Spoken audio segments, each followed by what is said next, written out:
어제의 본문에 이어서 계속해서 예수님께서는 마태복음 23장을 통해서 화 있을진저라고 그렇게 7번이나 반복하시고 선포하시면서 동일한 표현을 하시면서 이 서기관들과 바리새인들에 대해서 정말 듣기에 부담스러울 정도로 계속해서 저주를 퍼붓고 계십니다. 우리가 어제 본문에서도 계속 예수님께서 4번에 걸쳐서 화 있을진저라고 말씀하시면서 바리새인들과 서기관들에게 이 저주를 퍼부으셨던 이 이야기가 오늘도 계속해서 진행이 됩니다. 오늘 이어서 어제 본문에 4가지의 화 있을진저 화를 선포하시면서 말씀하셨고, 오늘은 또 3가지의 화 있을진저 이 저주를 말씀하고 계시는데, 오늘 25절의 말씀 여러분 같이 함께 다시 한 번만 읽도록 하겠습니다. 25절입니다. 시작. 화 있을진저 외식하는 서기관들과 바리새인들이여, 잔과 대접의 겉은 깨끗이 하되 그 안에는 탐욕과 방탕으로 가득하게 하는도다.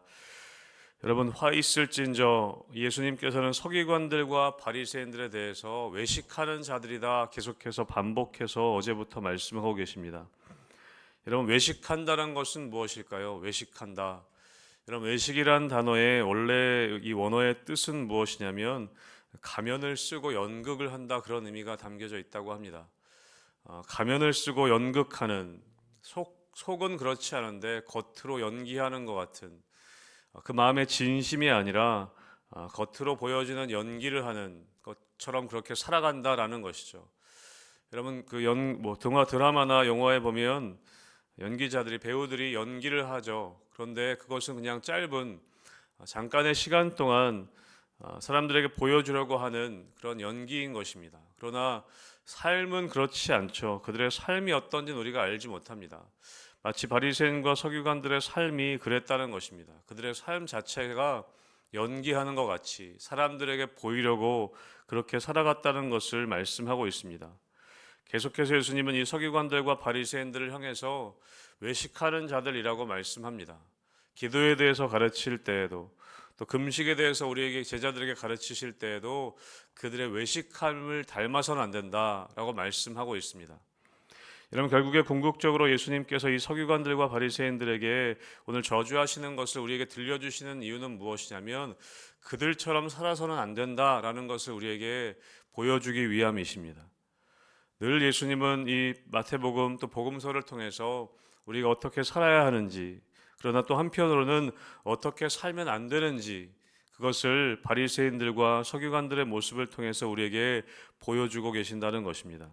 오늘 25절 말씀에 보면 화 있을진저 외식하는 서기관들과 바리새인들이여 하고 뭐라고 말씀하시냐면 25절에 말씀하시죠. 잔과 대접의 겉은 깨끗이 하되 그 안에는 탐욕과 방탕으로 가득하다라고 말씀하십니다.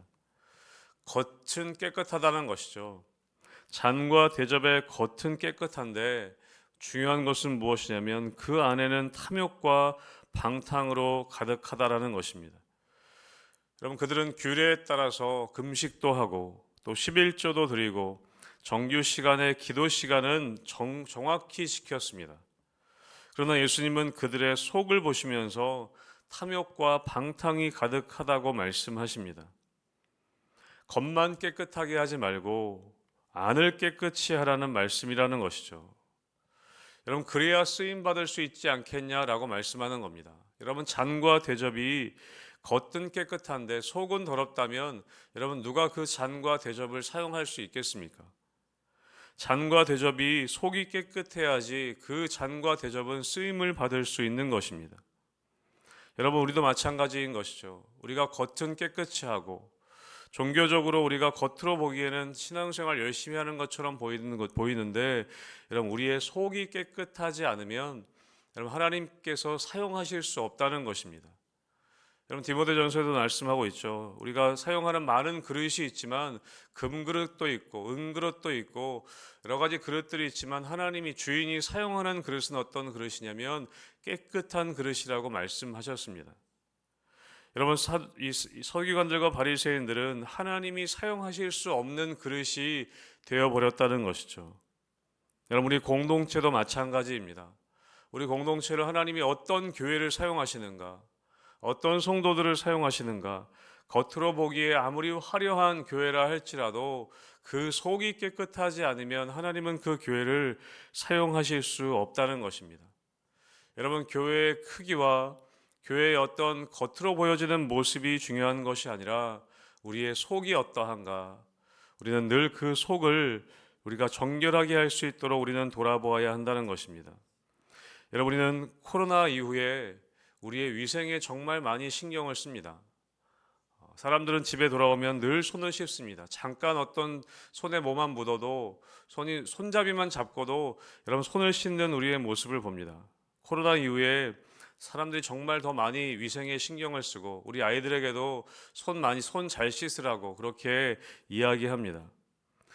여러분, 집에 들어와서 늘 손을 씻는 그 깨끗함, 우리가 그 위생을 신경 쓰는 것에, 겉으로 보여지는 위생에 신경 쓰는 것에 10분의 1이라도 여러분 우리의 마음을 늘 돌아볼 수만 있다면 여러분 우리는 늘 우리의 속 사람을 깨끗하게 할 수 있을 것입니다.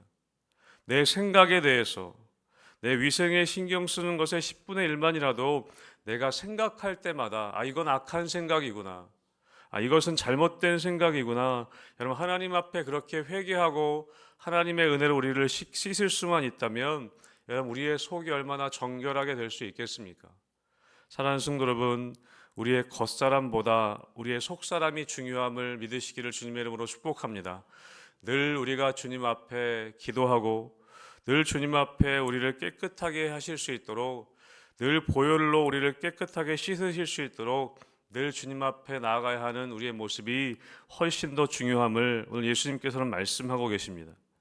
여러분, 이어서 27절에서도 동일한 의미로 말씀하십니다. 우리 27절 말씀도 같이 읽겠습니다. 시작. 화 있을진저 외식하는 서기관들과 바리새인들이여, 회칠한 무덤 같으니 겉으로는 아름답게 보이나 그 안에는 죽은 사람의 뼈와 모든 더러운 것이 가득하도다. 여러분, 예수님께서는 이 서기관들과 바리새인들에 대해서 회칠한 무덤 같은 자들이라고 말씀합니다. 당시의 무덤은 겉으로 보여지기에는 잘 안 보였기 때문에 회를 칠하여서, 하얗게 칠하여서 저게 무덤이구라는 것을 보게 되었습니다. 그게 그래서 겉으로 보기에는, 멀리서 보면 굉장히 아름답게 보이고 흉물스러운 모습이 아닌 아름다운 모습처럼 보일 수 있도록 회를 칠했다고 합니다. 여러분, 그 회칠한 무덤과 같다라고 서기관들과 바리새인들에 대해서 예수님이 오늘 말씀하고 계십니다. 여러분, 우리의 모습이 이럴 수 있다는 것입니다. 우리의 공동체가 우리 또한 이럴 수 있다는 것입니다. 겉으로는 단정해 보이지만 그 안에는 썩은 뼈와 온갖 더러움이 가득한 무덤처럼 사람들에게는 의롭게 보이지만 속에는 외식과 불법으로 가득한 실체를 오늘 예수님께서는 드러내고 계십니다. 동일한 말씀이죠. 우리의 겉사람보다 우리의 속사람을 먼저 깨끗하게 해야 한다라는 것을 계속해서 강조하고 계십니다. 여러분, 주님이 보시는 회개는, 그 회개의 출발점은 언제나 겉이 아니라 속이었습니다.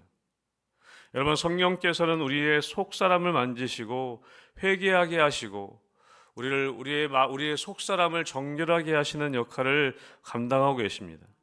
여러분, 회개는 겉과 속이 같은 사람으로 회복되는 은혜입니다. 그것이 은혜의 시작이 바로 회개라는 것입니다. 우리의 속사람을 새롭게 하시는 주님의 은혜를 기대하며 나아갈 때, 진실한 마음으로 주님 앞에 서게 될 때, 오늘 말씀에 나오는 것처럼 속사람뿐만 아니라 우리의 겉사람도 회복시키신다라고 말씀하고 있습니다. 여러분, 예수님께서는 반복하여서 이 서기관들과 바리새인들에 대해서 너희의 속사람을 깨끗하게 하라고 강조하고 있습니다. 여러분, 그들의 속사람이 이미 굳어버렸습니다. 그들의 마음이 이미 완악하게 되어져 버렸습니다. 예수님이 아무리 회개에 대해 선포하셔도 그들은 그 속사람에 대해서는 그들은 무기력하게, 그들은 무능하게 그들의 속사람을 방치해두는 그들의 삶을 지적하고 계신 것을 우리는 보게 되는 것이죠. 여러분, 그리고 어떻게 하는가? 그의 속사람은 방치하지만 그의 겉사람은 계속해서 더욱더 치장하고 꾸미는 것을 보게 됩니다. 여러분, 오늘 29절 말씀도 우리 같이 함께 읽어보겠습니다. 29절입니다. 시작. 화 있을진저 외식하는 서기관들과 바리새인들이여 너희는 선지자들의 무덤을 만들고 의인들의 비석을 꾸미며 이르되. 선지자들의 무덤을 꾸미고 의인들의 기념비를 장식하는 종교 지도자들, 그들의 모습을 또한 지적하고 계십니다. 그러면서 그들이 뭐라고 얘기하냐면 30절에 이렇게 그들이 이야기합니다. 만일 우리가 조상 때에 있었더라면 우리는 그들이 선지자의 피를 흘리는데 참여하지 아니하였으리라. 그들이 그렇게 이야기했다는 것입니다. 자신들이 만약에 구약 시대에 살았다면 나는 그 선지자들 의인의 피를 흘리는 일에는 참여하지 않았을 것이다. 그렇게 스스로 이야기한다는 것입니다. 여러분, 그러나 예수님은 이들에게 뭐라고 말씀하냐면 조상들의 악한 행실을 그들이 그대로 이어가고 있음을 지적하고 계십니다. 과거의 선지자는 기념하면서 과거의 선지자들의 무덤과 의인들의 비석을 지금 장식하면서 정작 지금 눈앞에 계신 하나님의 아들 예수 그리스도는 거절하고 있으니 결국 선지자들을 죽인 조상들의 길을 그들이 그대로 걷고 있다는 것을 지적하고 계십니다. 사랑하는 성도 여러분, 주님께서는 과거의 의인을 기념하는 것보다 과거의 의인을 기리는 어떤 말보다 중요한 것은 오늘 작은 순종을 주님은 기뻐하십니다. 과거의 어떤 것들을 기념하는 것보다 오늘 주님께서 말씀하시는 작은 말씀에 순종하는 그 한 가지를 주님은 오늘 기뻐하신다는 것입니다. 오늘 서기관과 바리새인들은 과거의 선지자들의 무덤과 그 비석은 열심히 꾸미고 장식하고 내가 과거에 있었더라면 그렇게 살지 않았을 것이다. 그렇게 과거에 대해서는 이야기하지만 정작 오늘 그 눈앞에 계시는 예수 그리스도, 그분은 거절하고 그분의 말씀은 거절하는 이 서기관들과 바리새인들의 모습이 우리의 모습이 되어서는 안 된다라는 것을 경고하고 계십니다. 여러분, 예수님께서는 오늘 한 가지, 오늘 주님 앞에 내가 돌이켜야 할 한 가지를 돌이키고 오늘 주님께서 말씀하시는 그 한 가지 말씀에 순종하는 오늘의 삶을 순종의 삶으로 살아가길 원하시는 것이 바로 우리 주님의 마음이라는 것을 우리는 기억해야 합니다. 하나님께서는 오늘 나에게 말씀하시는 그 한 가지의 말씀에 순종하는 발걸음, 그 한 걸음을 통해서 우리 가운데 하나님께서 허락하시는 부흥의 일들이 시작된다는 것을 오늘 말씀하신다는 것이죠. 오늘 이어서 오늘 33절과 34절에서는 이렇게 말씀하고 있습니다. 이 부분 제가 읽겠습니다. 뱀들아, 독사의 새끼들아, 너희가 어떻게 지옥의 판결을 피하겠느냐? 그러므로 내가 너희에게 선지자들과 지혜 있는 자들과 서기관들을 보내매 너희가 그 중에서 더러는 죽이거나 십자가에 못 박고 그 중에서 더러는 너희 회당에서 채찍질하고 이 동네에서 저 동네로 따라다니며 박해하리라. 여러분, 굉장히 예수님은 이제 흥분하신 것처럼 보입니다. 입에 담기도 어려운 그런 저주를 또한 퍼붓고 계십니다. 뱀들아, 독사의 새끼들아, 너희가 어떻게 지옥의 판결을 피하겠느냐? 서기관들과 바리새인들을 향하여서 지옥의 심판이 기다리고 있다고 말씀하십니다. 그들이 하나님의 선지자들, 하나님의 메신저들을 죽이고 채찍질하고 핍박할 것이라고 말씀하십니다. 그리고 그들의 피 흘림에 대한 책임이 그들에게로 돌아갈 것이라고 말씀하고 있습니다.